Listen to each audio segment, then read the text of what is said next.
ये बीजेपी सरकार जो है नीट के विद्यार्थियों के साथ में अन्याय कर रही है और जिस तरीके से लगातार नीट के पेपर 5000 में और 5 लाख में राजस्थान के सीकर के अंदर मिल रहे हैं, अगले 1 महीने के अंदर मिल गए, ये सीधा सीधा संकेत है कि पेपर माफियाओं के साथ में बीजेपी सरकार मिली हुई है। इसका जो अन्याय है वो हम किसी भी प्रकार से सहन नहीं करेंगे।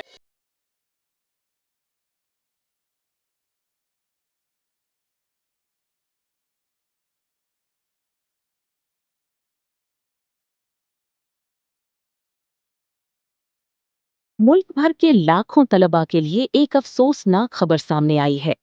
नेशनल टेस्टिंग एजेंसी यानी एनटीए ने नीट यूजी 2024 इम्तिहान को मंसूख कर दिया है। ये फैसला पेपर लीक के संगीन मामले के सामने आने के बाद लिया गया है। अब इस पूरे केस की जांच central bureau of investigation (CBI) के हवाले कर दी गई है।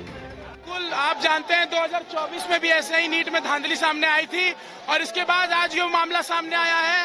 ये साफ केंद्र सरकार की शिक्षा व्यवस्था में विफलता को दिखाता है। जैसे कि हम लगातार देख रहे हैं, Bharatiya Janata party paper leak की सरकार बन चुकी है। पिछली बार भी हमने देखा था नीट के पेपर को लीक करा था। इस बार फिर नीट की परीक्षा में इन्होंने यही करा है। 720 में से 600 क्वेश्चन के आंसर ऑलरेडी व्हाट्सएप के माध्यम से छात्रों बीच पहुंच चुके थे। ये सरकार सिर्फ रोजगार देने की, प्लेसमेंट देने की बात करती है। पेपर लीक की सरकार बन गई, पूरी तरह से इसमें सम्मिलित है और जगह पेपर लीक करती है। ये इम्तिहान 3 मई को मुल्क भर में मुनक्किद हुआ था, जिसमें 22 लाख से जायद उम्मीदवारों ने शिरकत की थी। मगर राजस्थान के सीकर जिला से पेपर लीक की खबरें सामने आने के बाद पूरा निजाम सवालों के घेरे में आ गया। तरीके से देश के अंदर नीट का पेपर व्हाट्सएप पर बिक रहा था, व्हाट्सएप पर चल रहा था, उसी को लेकर के आज यहाँ पर भारतीय राष्ट्रीय छात्र संगठन द्वारा प्रदर्शन किया गया है।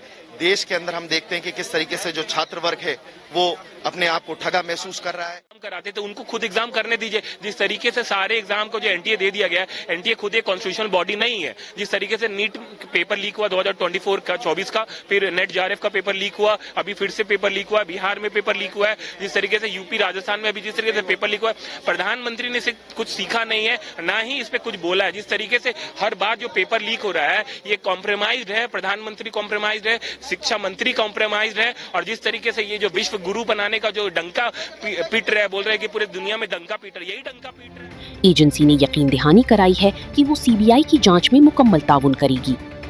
अहम बात यह है कि जिन उम्मीदवारों ने पहले इम्तिहान दिया था उन्हें दोबारा फॉर्म भरने की जरूरत नहीं होगी।